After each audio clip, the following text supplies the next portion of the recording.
Welcome to the Straight Red Card.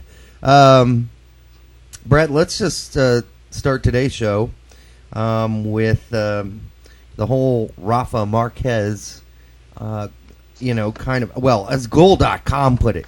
They put it like this.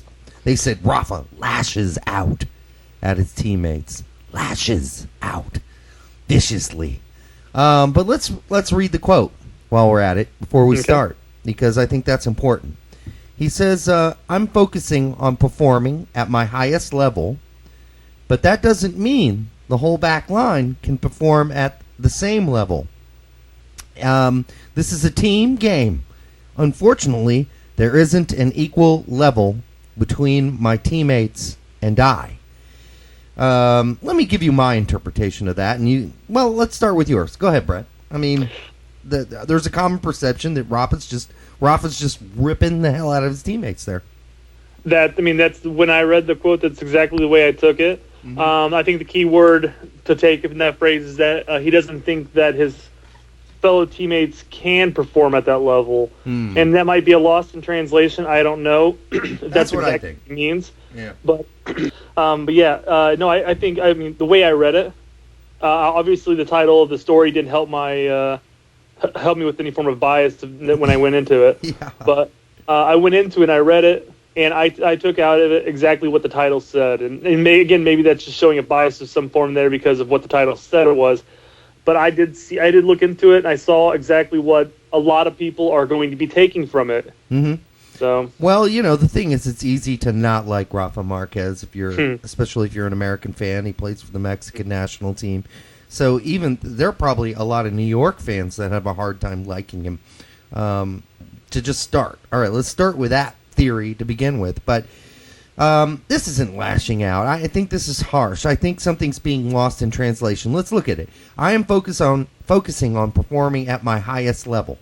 That's what he says. And then he says, but that doesn't mean the whole back line can perform at the same level. And so what I'm matching here is level for level.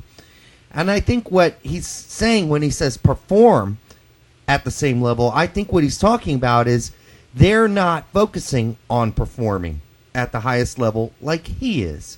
They're not giving their best effort. They are not focused. He's not saying these are a bunch of losers. He's not saying Tim Ream sucks. He's saying, or Tim Ream is nowhere near my ability. What he's saying is, in the back line, i.e. Ream and Tainio, who, both had questionable games last time out, is what he's saying is they're not focusing. They're not focused like I am. I'm going out there and focusing and I'm trying to perform at my highest level, and I don't think they're doing that. Mm-hmm. Mm-hmm. I don't think he's saying they're crap. I mean, you would, maybe he might say that about Ream. It's possible, but I doubt it. He knows Ream's a decent player, but he's not going to say it about Tainio. I mean, that guy's been around the block. He's played all over Europe, too. Maybe not the same caliber teams that Rafa has, but he's not saying Tainio is dog doo-doo. I mean, he's not saying that these guys are dirt. He's just basically saying, hey, I'm not seeing a lot of focus back there. I'm not seeing these guys going out there looking to perform at their highest level. And that's what we need them to do. So that's my take on it. Well, and I mean, that's all good. And in all honesty, he probably meant it something along those lines. Not saying that they can't perform at a high level, but the fact that they simply aren't performing at a high level like he's trying to. Yeah. But the big key is that it's how are the other players going to take it? How are the fans going to take it? Especially with it being right in front of a playoff push, this is not a time that you want to come out and say something that could be controversial. You know what? New York's going to be lucky to make the playoffs the way they're playing. Oh, I know. I'm just saying, with the fact that it is a playoff push, they're trying to jump back into it, rebound, and try to save face here. Yeah, I'm not even worried about the fans at this point. Screw the fans. Screw what the fans think. Rafa just needs to make it good with Tim and Tainio, and then he's good. He's good. He knows what he meant. I mean, listen, the guy's not been speaking English for a long time. He's a Mexican player playing in the United States, and he played in Spain for years. So, he's just getting used to this whole speaking English thing. Well, and I thought one way to take it is what Jason Christ said at the end of the game. He said our group was ready to play this game. New York wasn't. Yeah. So if you take his quote and you take what you're saying that Marquez is trying to say, it does fit together. Basically it's saying, both Christ and what you're saying, Marquez is saying, is that New York was not mentally there. They are not ready to come out. They're not trying to play at the highest level. They're just there to play, and that's not working. And that's Baca's problem, really. Baca has the highest paid, more money dumped into this team than any other team in the league for the most part. And he's having a problem with team morale. These guys are down. And then when you listen to Lynn Pierre, the same interview session, he's saying, listen, yeah, it's been a little depressing because players have been in, players have been out. It's like musical in chairs here in New York. And it's been a little demoralizing. And it's been hard to focus. So, a team like this shouldn't just have, 7 wins on the season? Is that what they have? I mean, it's just, it's unbelievable. Yeah, 12 ties, okay, and 7 losses. Last time I looked at least. 7, 12, and 7. That's just a team like this. You know what the problem is? I think New York is upset with Chicago for beating them on mediocrity. Well, at least New York has a shot at the playoffs. By the numbers, technically, so does Chicago. It's very, very small. Yeah, it's a squeaky small thing. It's a squeaky small thing. It's not going to have a list. Yeah, it's not. So, bottom line on that, let's, I know everybody wants to take a piss on Rafa Marquez, and that's really not a sexual comment as much it is that everybody hates him. They hate that guy. I don't personally hate him. He's one of the guys, if you talk to some of the U.S. men's national team guys, that is always been, during the game, tough to play against, but at least gracious after the games over the years. So I just don't see that. He is a pain in the ass when we have to play Mexico. Of course, we probably won't have to see him much down the line. But anyhow, so that's my take on that. The other thing that happened that there was a lot of news on was that Anelka almost came to the MLS to a West Coast team. A West Coast team. That was the quote. That's what his agent said. West Coast team. My thought on this, Brett, is be careful who you invite on your team.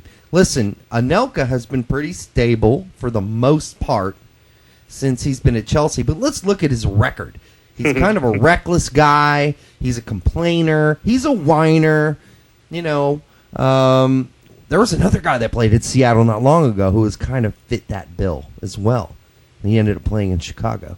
But he's kind of a whiner, and just look what happened. He basically busted up the whole. Well, he not alone, not all by himself, but he was one of the components during the World Cup that led France to that abysmal, ridiculous result.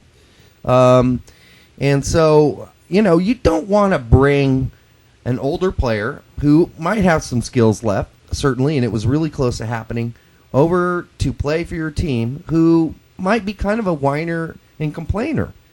That's not the kind of guy you want. You want to bring, I know Nedved was old when he finally retired, but there's a guy who's not I would have loved to have had Nedved on my team. Yeah. I would have loved to have had him on there. I don't care if he's 36 when he retired or 37, going on 37.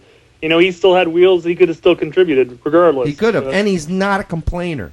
Nope. He puts his head down every day. He goes to work. Not that Anelka doesn't do that on the field, but off the field, he has been known to be sort of a troublemaker. Go ahead. Yeah, I was gonna say, you know what I found. I'm not sold on this whole he was close to signing with MLS and that he's still an option for MLS, because here's the two parts of the quote the agent had stated. He's still possibly interested. Yeah. And then the other part was he has other opportunities elsewhere in the world. Oh yeah. So it boils down to me is this just become another bargaining chip when he's negotiating with other teams. So I could go to MLS and get a nice payday and retire there. Yeah. And then other teams will flood him with a little bit more money. Or, it seems to me that every European player, every European star of any form, level of talent has said that, I'm interested in going to MLS. Yeah. I'm interested in going to the States and playing. Right. That'd be great to see. But my question, yeah. as you're stating by more of a locker room standpoint, whether or not it's worth it. My question is whether or not he's worth it financially speaking, because if you look at San Jose with Chris Wondolowski, you look at Chicago with Dominic Oduro. You're looking at players that are 1 or 2 goals away from the Golden Boot hunt with Donovan and Henry leading the charge. Yeah, there are 2 players that are being paid the top money in MLS compared to 2 players that, quite frankly, are not. Right. And they're not really contributing as far as what their striker roles meant for. They're not really contributing as much. Yeah, will Anelka come to MLS and really contribute more than, say, a Chris Wondolowski does for San Jose? I don't know if he would. What you're saying is be careful. Yeah. Be careful who you bring in. Make sure this is somebody who's invested, who wants to come here and be a star, not somebody who just wants to come here to play out their last couple of years. Exactly. And I'm not sure Anelka's that guy. I know Henry was. I know Henry wanted to live in the United States for a long time, New York City in particular. You knew when he came here, he meant business. He wanted to impress. I do want to specify that it was nothing against Henry per se. No, I didn't think you were. Using him as an example as a high-priced striker bringing in, But there were a lot of teams that have brought in these, DPs, and they've just not amounted to much. Mm-hmm. San Jose, good example. A couple of years ago, was it just last season? There are a lot of teams that did bring in DPs. They just don't work out. They don't work out. So you do have to be careful. So that's the Anelka thing. Bob Bradley to Egypt. I guess this is the done deal. $40K a month. So I just have to eat my words, Brett, on that one, and then we'll move on. So do I. Because I didn't see that happening, and so I apologize to everybody because I thought that was just. I still think it's shocking, and I wonder how it's going to work out. I wish the best for Bob, of course, but I was surprised. Yeah. I got to say, congrats for for finding another international national team or a first international national team job for Bob Bradley. And also the fact that he's getting a massive pay raise. Yeah. However, a note with this is that he's going to have a lot of assistance with a lot of Egyptian help. Like his assistants and his. Have you looked at the assistants? He's got their youth coach working with him as well. Yep. He'll have some knowledge as far as the player pool is concerned. And then if you look at what the Egyptian team has to look forward to, they don't have the African Cup of Nations to worry about, so they're strictly working about qualification. So and the sad news for Egypt is they've always performed really well in the African Championships, but have done very poorly and only qualified twice for the World Cup. And Bob's got to change that around because there's a lot of talent in that Egyptian club. They have some talent on that team. Yeah, they do. So we'll see what Bob can do with that. I don't think that the talent on that team is any different than you see in a lot of northern African teams like Morocco and Tunisia. But Egypt has always performed well in the African Championships, and then just for whatever reason they just can't seem to qualify for a World Cup. All right. Well, and as you mentioned, Bob Bradley being only the second, I think, American a manager to Steve Sampson did it for Costa Rica many years ago. He was the first American manager to manage a foreign national team. So congratulations to Bob. I think that says something about what other people think about Americans. And